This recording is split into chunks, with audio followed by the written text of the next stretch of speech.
Israel just had one of the craziest days of its existence. As an American whose president is Joe freaking Biden, can I just say that I wish we had a president like Netanyahu? A president who had the stones like Netanyahu. Here's what happened, and this is why I say this. Netanyahu went to the United Nations to speak, and at the same time, literally just an hour before this, right before he spoke to his military, I think kind of the equivalent of the Marines for Israelis. They told him that they had the position of the leader of Hezbollah, who, Hezbollah is one of the biggest terrorist organizations in the world, funded by Iran. Netanyahu told them to move in. He literally said, yeah, you see him, move in, take him out, and then proceeded to give a speech warning Iran and their allies to watch out, because you're going to find out. This is what that moment in the speech looked like right here. I have a message for the tyrants of Tehran. If you strike us, we will strike you. There is no place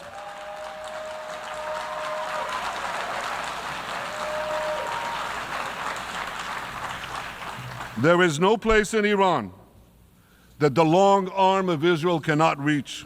So he gives that speech, and just a couple minutes after the speech, the leader of Hezbollah is taken down.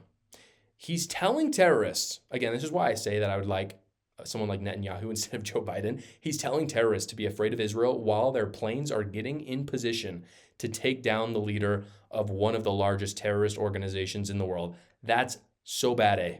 That is epic. Later, this is why it gets even cooler.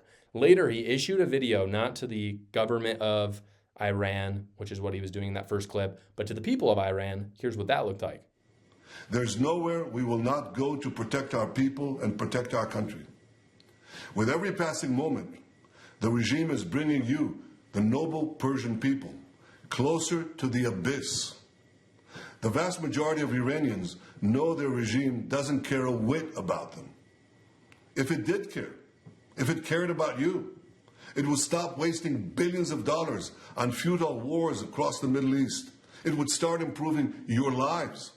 Imagine if all the vast money the regime wasted on nuclear weapons and foreign wars were invested in your children's education and improving your health care, in building your nation's infrastructure, water, sewage, all the other things that you need. I'm sorry, guys. Was that a message for Iran, or was that a message for Americans? Because seriously, what I just heard there is what is going on in America. You have the best nation on earth, on one side, America, and you have, one of the worst, maybe like second worst, second only to North Korea, maybe, Iran on the other side. And it's like they're dealing with the same problem. This is the first thing that came to my mind when I saw this clip. I'm watching the clip, just kind of trying to get caught up on what's going on in Israel, in the Middle East. And Netanyahu is talking about the people of Iran, and I'm sitting here like, wait, this is us. This is literally us. Our leaders are selling us out to the military-industrial complex and funding these wars.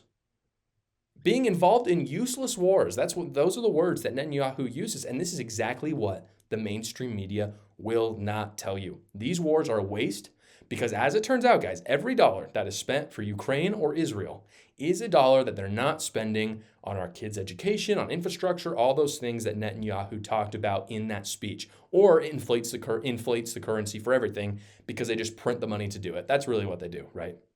So again, that doesn't mean we don't send any money to other countries. I'm not that guy, okay? Like I said, there might have been some sort of, I've talked about this in the past, might have been some sort of justification to send a little bit to Ukraine at the beginning. There's always a little bit of justification to send some to Israel because Israel is a strong democracy in a world of autocracies. And I think there are some benefits to that. But it means that we should really think about the amount of money we send before we send it, which is just something that doesn't happen in the U.S. government because our government just doesn't care at all. Because at the end of the day, they care about filling their pockets along with the military-industrial complex more than actually improving the lives. Again, the same verbiage that Netanyahu used. I couldn't say it better myself. They'd rather fund useless wars than actually care and help for their own people. Another thing the media happens to gloss over. And I say happen to, by the way, because they're owned by the exact same people that own all of the military and arms manufacturers. How convenient. Thank you so much for watching, everybody. Please go down below, comment, like, and subscribe, and watch another video.